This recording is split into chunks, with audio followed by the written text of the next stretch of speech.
Cliquez. Craquez. Salut Mathieu. Salut Fabienne. Bienvenue dans Bas de Carré, le podcast qui ouvre le dialogue avec les Réunionnais du monde entier. Alors ici, on reçoit des sportifs, journalistes, chefs cuisiniers, chefs d'entreprise, artistes ou encore youtubeurs, parce que chaque Réunionnais a son histoire à raconter. Ensemble, allons Bas de Carré. Allons découvrir qui ils sont et comment ils font pour garder en eux la Réunion.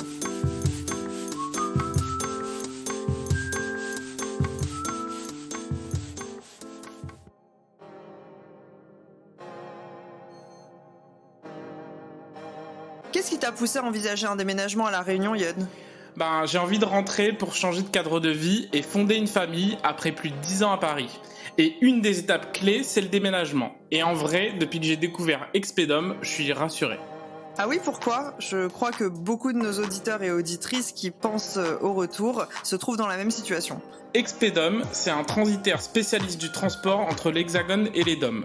Ce qui m'intéresse le plus, c'est d'avoir un devis transparent, sans mauvaise surprise. Je veux savoir exactement à quoi m'attendre en termes de coûts. Ouais, je te comprends totalement.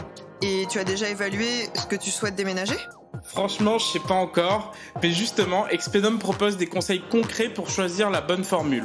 Groupage si tu as peu de choses, ou l'envoi uniquement de ta voiture, jusqu'à une formule avec un conteneur complet si tu veux apporter beaucoup de volume. Il s'adapte à ta demande et il y a des départs chaque semaine. Ouais, c'est génial. Et ils sont basés où ? C'est le gros avantage, ils ont un bureau à La Réunion, donc tu peux les contacter tout au long du processus si tu as des questions et ils sont joignables en cas de problème. Alors rendez-vous sur expedom.com. Hello Yen, comment il est ? Hello Fabienne, Léla ou même ? Léla même. Bienvenue dans un nouvel épisode de notre podcast Bas de Carré avec notre série Retour au pays, mode d'emploi. Si vous prévoyez de faire le grand saut du retour à La Réunion, vous êtes au bon endroit. Aujourd'hui, on attaque d'ailleurs un gros morceau du retour, le déménagement. Yes, et on accueille Ronan Rosnaro d'Expedom, expert du transit entre l'Hexagone et La Réunion. Ça va être un épisode plein d'infos pratiques et de conseils. On va répondre à toutes les questions qu'on se pose, comment déménager, l'importance de bien se préparer, combien ça coûte, acheter une voiture avant ou après l'arrivée à La Réunion. Donc installez-vous confortablement et allons Bas de Carré avec Ronan d'Expedom. Bonne écoute à toutes. Hello Ronan, comment il est ? Bonjour Yon, elle est là, et toi ? Très bien, je suis ravi de t'accueillir sur Bas de Carré aujourd'hui dans le cadre de la série spéciale Retour au pays, mode d'emploi. Comme tu le sais, je suis en train de préparer mon retour à La Réunion après avoir passé 15 ans en Hexagone et le déménagement est une étape importante de ce parcours. Je me pose plein de questions, comme beaucoup d'entre nous, et quoi de mieux qu'un expert comme toi pour y répondre ? Ronan, est-ce que tu peux te présenter, s'il te plaît ? Alors, donc moi c'est Ronan Rosnaro, donc je suis le gérant de Expedom à La Réunion, donc qui est un transitaire déménageur qui est installé sur la place de La Réunion depuis 2011. Donc ça va faire pas loin de 15 ans maintenant. On a une petite équipe de 8 personnes sur place. Et on a à cœur d'aider les Réunionnais et les aspirants à la vie sous les tropiques à réussir leur déménagement et leur transport de marchandises sur La Réunion. Ok. Maintenant que tu t'es présenté, on va commencer tout de suite avec quelques questions concrètes sur le déménagement et le transit de conteneurs entre l'Hexagone et La Réunion, avec du coup le déménagement pour le retour au pays. Ouais. On va commencer par quelque chose de général. Combien de déménagements dans un sens et dans l'autre il y a chaque année à La Réunion à peu près ? Alors, on n'a pas vraiment de stats officielles, mais on peut estimer effectivement que un petit peu plus de 10 000 déménagements dans le sens métropole Réunion, et puis peut-être 3 4 000 dans l'autre sens, Réunion métropole, par an. Ok, il y a une partie, j'imagine, qui sont via des containers et une autre partie qui est plus informelle, comme quand j'ai quitté La Réunion, j'avais juste mes 2 grosses valises pour venir en France hexagonale. C'est ça. C'est pour ça que c'est effectivement difficile d'avoir des stats fiables parce que tout le monde n'a pas le même besoin quand il va déménager. Il y en a qui vont effectivement partir juste avec 2 valises et puis ils vont prendre l'avion, donc on n'en aura pas forcément trace, nous. Dans les conteneurs. Puis il y a effectivement tous ceux qui vont avoir besoin de transporter par bateau leurs affaires ou par avion pour faire leur déménagement. Et du coup, toi, de ton côté, quel profil de Réunionnais tu rencontres dans le cadre de ton activité? Alors, c'est divers et varié, hein, mais on a régulièrement quand même des jeunes qui ont généralement une première expérience en métropole, hein, et puis qui veulent du coup profiter de ces expériences pour pouvoir justement trouver un job à La Réunion et pouvoir revenir à La Réunion. C'est vrai que c'est souvent comme ça que ça passe. Au départ de La Réunion, on a également pas mal de jeunes qui partent se former, qui souvent après le bac ou après un début d'études supérieures vont continuer soit pour trouver du boulot aussi parce qu'ils n'ont pas forcément, ou ils vont aller faire des formations en métropole et dans ce cadre-là ils vont s'installer sur place. Et quand il s'agit de déménager, c'est quoi les principaux défis auxquels on est confronté, plutôt dans le sens hexagone Réunion? C'est toute la logistique d'une installation à plus de 10 000 kilomètres. Donc fatalement, trouver du boulot quand on est à 10 000 kilomètres, on peut pas prendre le train pour aller à l'entretien d'embauche, hein, on peut pas prendre la voiture non plus. On doit faire donc c'est vrai que c'est pas forcément simple parce que tous les employeurs sont pas forcément prêts à embaucher quelqu'un sans l'avoir rencontré ou voilà après tout un process de recrutement. Et puis trouver un logement, c'est de plus en plus compliqué à La Réunion, hein, on le voit depuis plusieurs années maintenant. Donc ça pareil, quand c'est à distance, ça va être compliqué. Heureusement qu'on passe par des relais familiaux ou des amis pour éventuellement aller visiter la case qu'on a vue le matin sur le Bon Coin, mais si on réagit pas vite, en plus vu comme le marché est tendu, ça complique les choses. Donc c'est ça, je pense le plus compliqué. Les difficultés et l'emploi, deux sujets qui sont traités dans le podcast puisqu'on a eu le plaisir d'accueillir Cyril d'IA des France sur la thématique de l'immobilier et Indira, Yann et Florian sur la thématique de l'emploi. Donc c'est vraiment les problématiques qu'on a. Une fois qu'on a décidé de s'installer, quelles sont les démarches à suivre pour du coup mettre à bien le déménagement? Alors il y en a pas beaucoup en ce qui concerne le transit de marchandises en lui-même.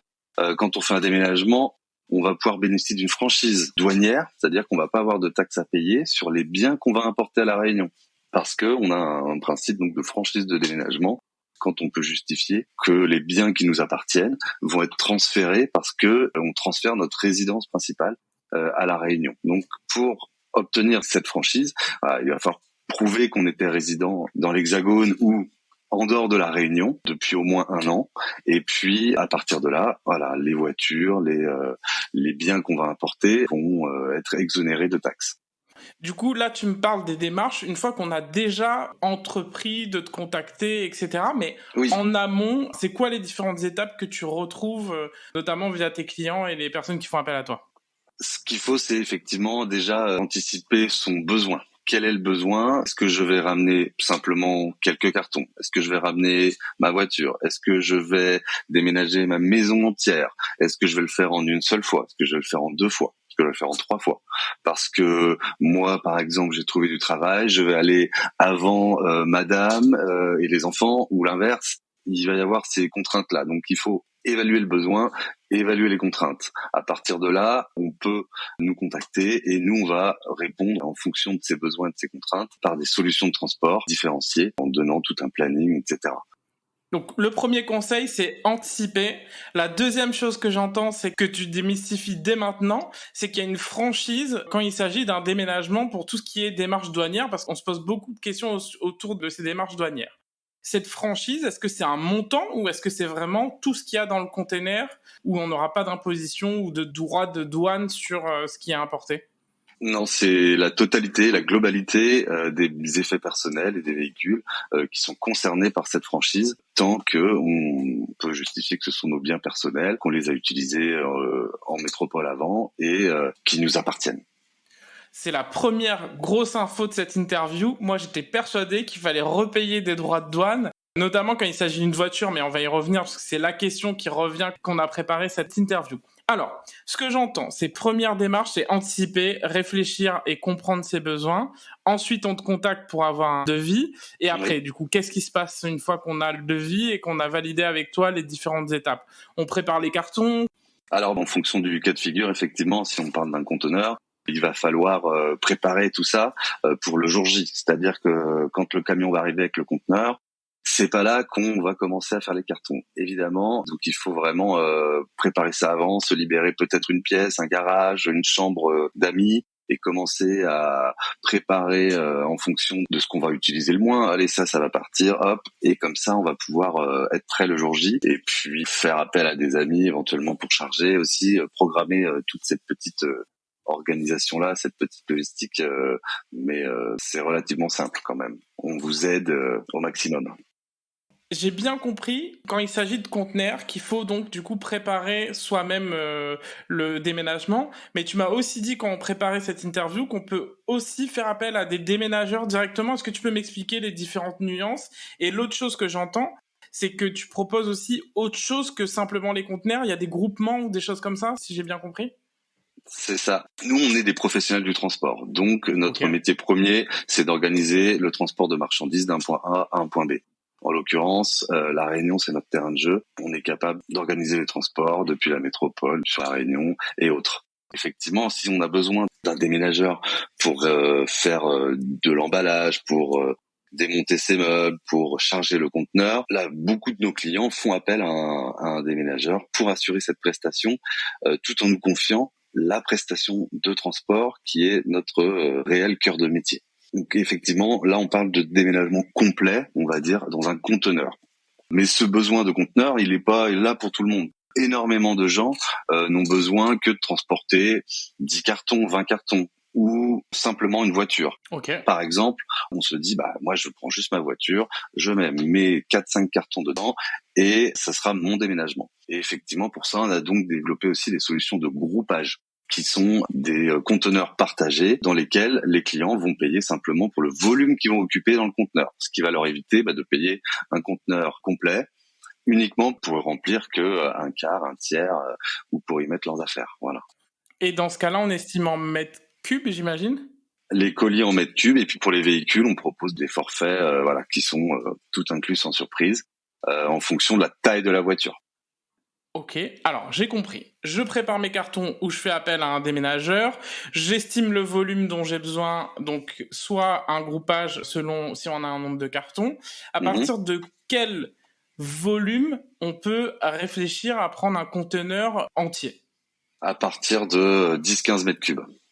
Alors 10-15 mètres cubes, ça représente quoi? Ça représente une pièce, une chambre on donne en général une dizaine de cartons par mètre cube. Donc, quand on commence à en avoir 100, 150, effectivement, là, on peut réfléchir. Ou si on a des meubles, si on a des voitures, des motos, directement, là, on va pouvoir réfléchir à prendre un conteneur. Donc, après, ce qu'on conseille souvent aux gens pour se rendre compte, c'est de prendre, d'essayer de trouver la pièce, de prendre un espace de 6 mètres par 2 mètres. Et ça va nous donner la surface au sol du conteneur. Et donc, on va pouvoir déjà se rendre très vite compte que si on a beaucoup de choses à mettre, soit ça va paraître beaucoup trop petit, ou soit ça va paraître gigantesque. À partir de là, on va nous pouvoir aiguiller les clients sur le besoin en fonction de ce qu'ils vont nous dire.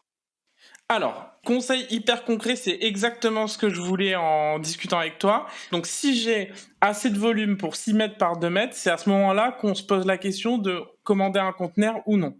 Oui. Et c'est 6 mètres par 2 mètres en comptant le véhicule en plus. Oui. Ok, hyper clair. Donc à partir de 6 mètres sur 2 mètres pour se rendre compte du volume. Et après en hauteur, c'est plus de 2 mètres, j'imagine? 2 mètres aussi, ouais. Donc, quand on estime avoir ce volume à déplacer, on pense au conteneur. Donc ok, oui. C'est mon cas en l'occurrence. Une fois que j'ai estimé ce volume, quelle est la prochaine étape? On a établi ensemble le devis, vous nous avez accompagnés sur le conseil, etc. Je fais appel à un déménageur, j'ai le service clé en main. Si je décide, moi, de m'occuper du déménagement, le container, où est-ce que je le trouve? Est-ce que je dois te le déposer quelque part? Comment ça fonctionne? Après, ça va être à toi de savoir ou de choisir entre charger directement à domicile, puisqu'on peut apporter le conteneur directement devant chez toi, devant ta porte. Ok. Ou alors, tu veux venir le charger directement sur une de nos plateformes portuaires. Donc, on en a un petit peu partout en France. Les deux solutions ont des avantages et des inconvénients. Si tu charges à domicile, l'intérêt, les colis sont chez toi, donc tu as juste à venir les prendre et les mettre dans le conteneur. L'inconvénient, c'est que le conteneur, il est en métropole posé sur un châssis qui est à 1,40 m du sol. Donc, on n'a pas toujours de solution pour le poser au sol quand on vient devant chez toi.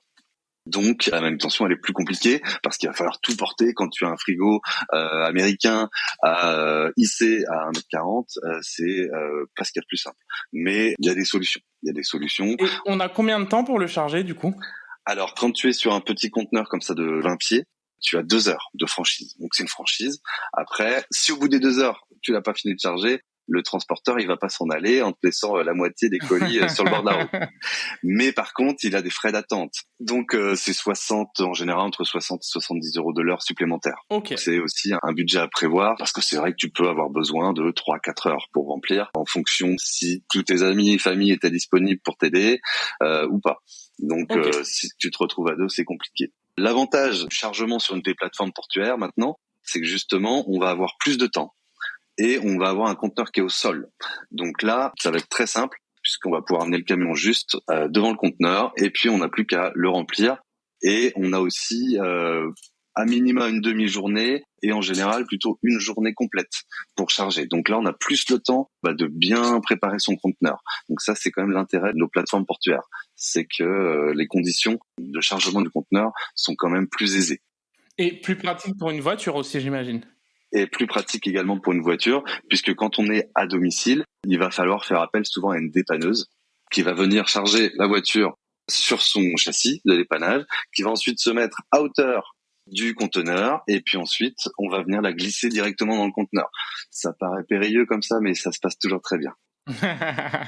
Donc 3 formules si je résume. On a peu de cartons ou en tout cas un volume raisonnable, on fait un groupage. Ensuite, si on passe par les conteneurs, on a 2 solutions. Soit le conteneur en bas de chez nous et on vient le remplir mais il a 1m40. Soit deuxième solution, on l'amène sur une plateforme portuaire où on a un peu plus de temps et plus de flexibilité pour le charger. Le défaut, c'est que c'est pas en bas de chez soi. Donc il faut prendre un camion en plus pour amener ce qu'on souhaite déménager vers la plateforme portuaire. Les plateformes portuaires, elles sont où ? Parce que moi, j'habite à Paris. Bloquer ma rue en bas de chez moi, c'est un peu compliqué. Donc, comment on fait ? Alors, pour les gens de la région parisienne, on a Rouen. Donc, il y a 1 heure et demie de Paris, de la région parisienne. Ouais, tout à fait. On a Le Havre également, plus gros port de France. Ensuite, au nord, on a Dunkerque. Et puis, ensuite, dans l'ouest, on a Montoire de Bretagne, Saint-Nazaire, pour tout l'ouest. Ensuite, on a Bordeaux. Et puis, on a ensuite un dépôt à Arles, pour tout le sud de la France. Et on en a également un autre du côté de Lyon, directement au port de Lyon. Ok, donc finalement, le plus compliqué pour déménager à La Réunion, c'est si tu habites à Strasbourg. Ouais. Enfin, ça va venir bientôt en fait. On va bientôt avoir quelque chose sur place. Mais finalement, peu importe où tu habites, entre 2 heures et 3 heures de route, tu as de quoi charger. C'est à peu près ça, effectivement, ouais. Super pour ces solutions. Quelles sont du coup les étapes et les délais à prévoir selon les solutions choisies ? Alors, grosso modo, les délais vont être sensiblement les mêmes, quel que soit le mode de transport, parce qu'on reste sur un transport conteneurisé. Et on conseille, en tout cas nous, aux clients, de prendre contact avec nous au moins 1 mois à l'avance. 1 mois avant, le jour de chargement, pour faire les devis, valider le besoin, si tout colle bien, s'il y a des dates de dispo, s'il y a des navires. Si le jour où je souhaite charger mon conteneur, il n'y a pas de contrainte particulière, il y a bien un transporteur dispo, etc., etc. Et puis à partir de là, on a le temps sereinement comme ça de préparer les documents, donner des infos, de répondre aux questions, et chacun a le temps de se préparer comme il faut pour pas être pris au dépourvu. Ok. Le conseil finalement que j'entends moi, c'est 1 mois minimum. Donc l'idéal, c'est entre 3 mois et 1 mois avant le départ pour avoir le devis, etc. Tout à fait. Ok. Après, c'est vrai qu'on a une plateforme de devis en ligne qui est accessible 24 heures sur 24, 7 jours sur 7. On peut obtenir un devis n'importe quand. On n'a pas besoin d'attendre que Expedum soit ouvert ou que ce soit un jour ouvré. On peut y aller n'importe quel moment du jour et de la nuit et on va avoir son devis, que ce soit pour un conteneur, une voiture, des colis, avec du domicile, sans domicile, des options, etc. Tout est sélectionnable directement sur le site et on a son devis instantanément. Donc c'est vrai que quand on a aussi le cas de personnes qui sont notamment des mutations qui peuvent tomber très très tard, avec des délais de réflexion très courts et les gens disent c'était génial, ce week-end j'ai appris ma mutation, j'ai pu faire des devis comparatifs sur votre site, je pense que je vais partir plutôt sur un conteneur que sur juste l'envoi de ma voiture. Et là, ça peut aller très vite aussi. Hyper clair. Du coup, même s'il y a cet outil de devis en ligne pour avoir quelque chose de plus précis, moi, la question que je me pose, c'est est-ce que tu as des ordres de prix ? On va prendre mon exemple pour que ce soit peut-être plus simple. On se dit, je dépose l'intégralité de mes affaires à Rouen. Combien ça coûte, du coup, le transit vers La Réunion si je prends, par exemple, qu'une voiture ou si je prends un conteneur de 20 pieds ? Alors, si tu pars simplement sur une voiture, là, tu as encore deux options. C'est que tu peux l'envoyer vide ou tu peux l'envoyer chargé. Donc, il y a une option avec des navires qui ne partent que du Havre. C'est la solution la plus économique. Mais la contrainte, c'est que la voiture doit être vide impérativement. Donc, quand tu déménages, tu aimes bien pouvoir charger ta voiture et y mettre des affaires. Mais si tu n'as que ce besoin d'une voiture vide, on doit commencer dans les 1200, 1300 euros. Ok. Même question pour un container, c'est quoi l'ordre de prix ? Si tu cherches sur une plateforme portuaire, on va être dans les 3000, 3500 euros à peu près. Ok. Donc c'est moi qui le remplis et c'est 3500 euros le voyage du port du Havre au port de La Réunion. Voilà, exactement. Et donc ce qu'il faut bien comprendre, c'est que ça inclut aussi tous les frais à La Réunion, donc le dédouanement, la sortie du conteneur par le camion, la mise sur le dépôt, etc. Parce que on a bien souvent des gens qui nous font valoir un devis qui est 800 ou 1000 euros moins cher, mais effectivement ces prestations-là à l'arrivée, qui sont obligatoires et qui devront être faites, ne sont pas incluses dans le devis. Donc surtout bien faire attention à ce que l'ensemble des frais du voyage complet, et pas seulement d'une partie du voyage, pas seulement le fret maritime, mais bien la partie avec les frais à La Réunion soit bien incluse sur le devis. Ça, c'est hyper important. Donc, pas de mauvaise surprise. Ce qu'on cherche avant tout, c'est un devis clé en main. Et si on a un devis d'un autre prestataire, il faut bien faire attention à ce que les démarches à La Réunion soient bien notifiées. Alors, du coup, il y a un truc que j'ai mal compris. C'est que tu me dis qu'il y a une franchise et qu'il n'y a pas de douane, mais qu'il y a quand même un dédouanement. Est-ce que tu peux m'expliquer ce détail technique ? Alors simplement, La Réunion donc est un territoire d'outre-mer. Donc quand on fait du transit de conteneurs, on a des formalités à réaliser d'exportation dans un premier temps quand le conteneur va quitter la métropole et d'importation quand il arrive à La Réunion. Toute marchandise effectivement doit être dédouanée. Donc on a quand même des formalités déclaratives auprès de la douane à faire au départ et à l'arrivée, mais on est dans un régime donc exceptionnel au sens où on est dans une exception dans les process douaniers, c'est que là on va avoir une franchise, donc il n'y aura pas de taxe à payer. Voilà, c'est vraiment un cas exceptionnel le déménagement.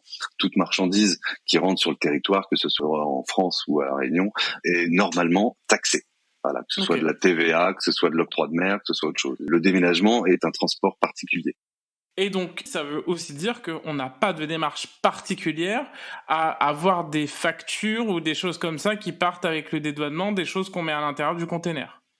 Non, pas spécialement. Après, c'est bien de garder quand même copie de tous ces documents-là, ne serait-ce que pour l'assurance. Si on a une avarie, parce que malheureusement ça peut arriver, il va falloir, même si on a un inventaire qu'on a complété en indiquant les valeurs des biens qu'on transporte, c'est bien, en cas d'avarie, d'avoir quand même des factures pour justifier au cas où. Hyper clair. Donc j'ai chargé, je suis au Havre, j'ai chargé mon container. Combien de temps ça prend avant d'arriver à La Réunion ? Alors ça va prendre à peu près un mois de traversée. On a de la chance d'avoir plusieurs compagnies maritimes qui desservent l'île, donc on a plusieurs solutions de transport.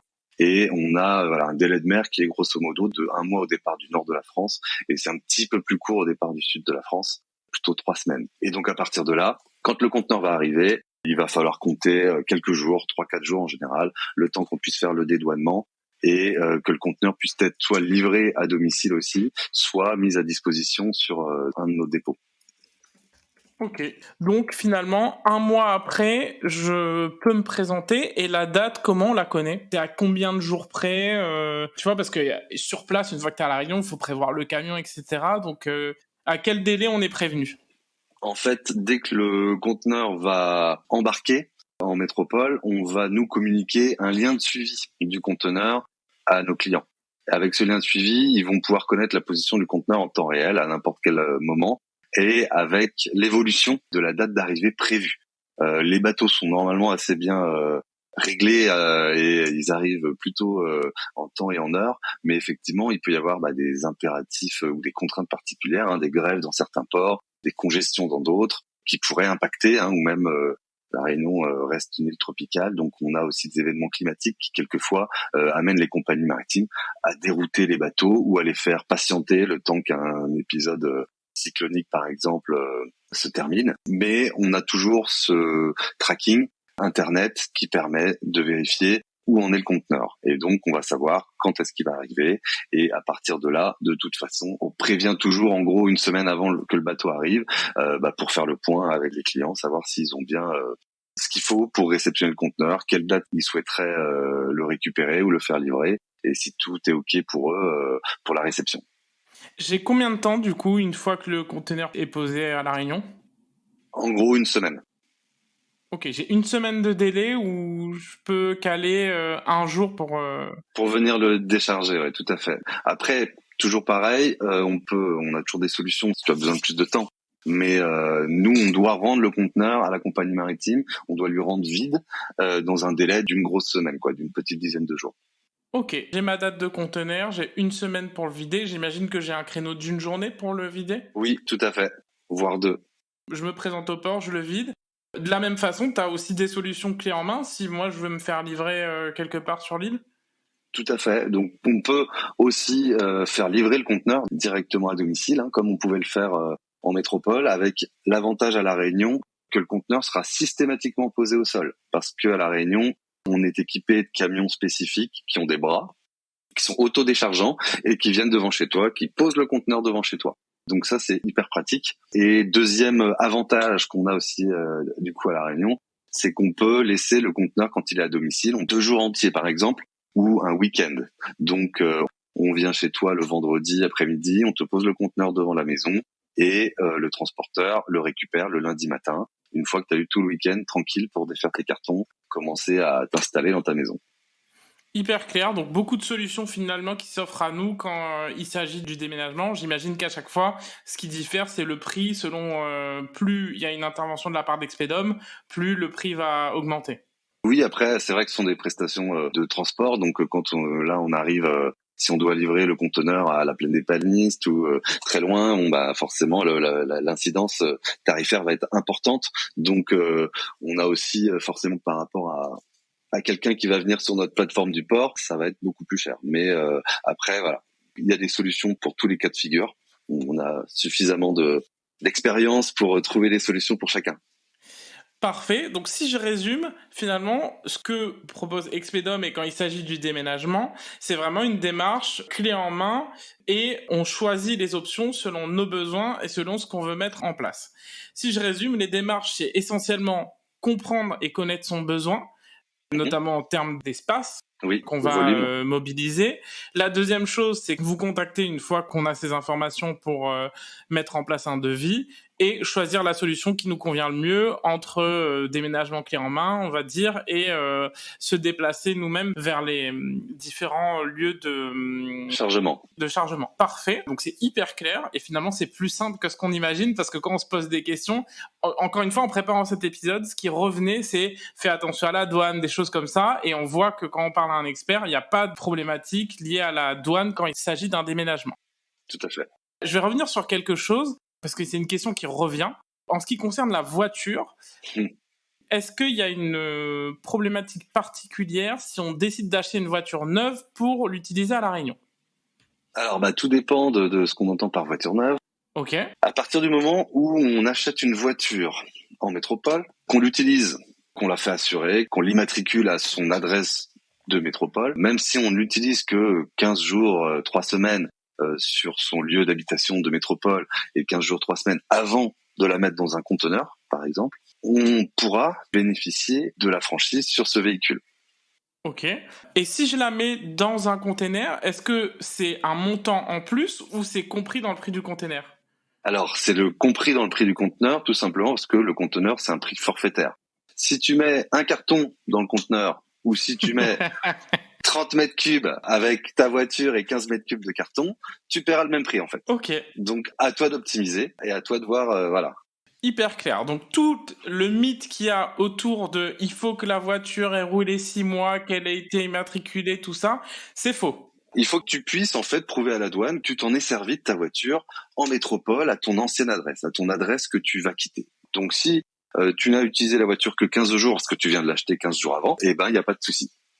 Ok, hyper intéressant. Donc c'est à chacun de voir ce qui est le plus intéressant entre le marché de l'occasion à La Réunion, le marché de l'occasion en métropole, voiture neuve, voiture... Et toi qui as de l'expérience, est-ce qu'il y a un conseil particulier là-dessus ou c'est chacun qui voit? Il y a beaucoup de gens qui disent toujours, mais il y a trop de voitures à La Réunion, acheter local, n'importez plus de voitures, ce que j'entends tout à fait. Ok. Après, j'ai aussi envie de dire, quand on a une voiture même qui est un peu kilométrée, mais qui est très bien entretenue et qu'on connaît parfaitement, même si elle vaut plus grand-chose, mais que voilà, on sait ce qu'elle vaut en fait. Pour moi, c'est pas forcément une mauvaise idée de la rapporter à La Réunion grâce à la franchise déménagement, puisque on aura voilà une voiture fiable qu'on connaît très bien et sur laquelle on n'aura pas payé de taxes. Donc voilà, il y a deux écoles, mais Faut peser le pour et le contre, quoi. c'est ça. Moins de place dans le container et une voiture déjà d'office, quoi. Après, voilà, quand on ramène la voiture, ça peut du coup nous faire basculer aussi sur un conteneur complet plutôt que de prendre que quelques cartons. Donc, il faut effectivement voir tout ça. Mais c'est vrai que c'est pas un mythe que les voitures sont plus chères quand même à La Réunion. Donc, je pense que ça reste une bonne idée quand même quand on déménage de venir avec un véhicule. Ok, parfait. Donc, on a compris les démarches, on voit la thématique de la voiture qui revient. Dans le résumé, c'est que ça dépend vraiment du volume où ça va être intéressant de partir sur du groupage ou sur du container. Et l'idée qu'on a, c'est vraiment le 6 mètres sur 2 qui détermine en dessous de ça, ça vaut pas le coup un container, au-dessus de ça, ça vaut le coup un container. On est d'accord? Ouais. Hyper clair. Est-ce qu'il y a des erreurs à éviter lors d'un déménagement entre l'Hexagone et La Réunion? Bonne question. C'est surtout faire attention aux documents dont on aura besoin notamment pour obtenir cette fameuse franchise, parce qu'il n'en faut pas beaucoup, mais si on les a pas, on est embêté. Donc c'est important d'anticiper ça un petit peu pour être sûr qu'on a ce qu'il faut. Et donc quels sont les documents, Ronan? Et donc c'est ce fameux certificat de déménagement qu'on va obtenir en mairie. Ok. Toutes les mairies de France et de Navarre sont aptes à délivrer ce document. Mais de temps en temps, ils connaissent pas la procédure, donc il faut leur expliquer. Article 104 du Code civil, le changement de résidence. Il faut mettre de côté ces derniers avis d'imposition, parce qu'il va falloir qu'on puisse justifier à la douane que la personne qui déménage était bien fiscalement résidente en métropole avant de venir s'installer à La Réunion. Et si on a ça, on est plus ou moins tranquille. Donc c'est pas grand-chose, mais effectivement, il faut veiller à avoir ces documents-là et les mettre de côté avant son départ, parce que une fois qu'ils sont dans le conteneur et que le conteneur flotte, si on n'en a pas fait de copie, eh bien c'est un peu embêtant pour nous. Heureusement qu'on n'a pas oublié ce détail d'importance pour le déménagement. Eh ben c'était super clair. Une question du coup, quels sont les 3 conseils que tu donnes à quelqu'un qui veut déménager comme moi, qui veut rentrer à La Réunion? Un petit peu comme tu l'as dit, anticiper ton besoin, savoir si tu as des contraintes particulières, et puis à partir de là, nous contacter pour qu'on t'aide tout de suite à trouver la meilleure solution et à répondre le mieux à tes besoins. Parfait. Eh ben, vraiment, je te remercie, Ronan, parce que moi, ce que je retiens, c'est déjà qu'il y a beaucoup de mythes qui sont tombés, que très sincèrement, je ne savais pas avant notre conversation, alors que j'en discute depuis maintenant plus de 6 mois avec quasiment tout le monde. Première chose que je retiens, moi, c'est qu'il n'y a pas de douane parce qu'il y a une franchise quand il s'agit d'un déménagement.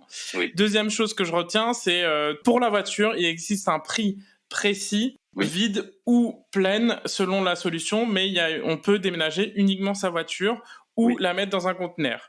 Ce que je retiens également, c'est qu'il faut anticiper son besoin, ne pas oublier le peu de documents qui sont nécessaires pour justifier du déménagement et bénéficier de la franchise.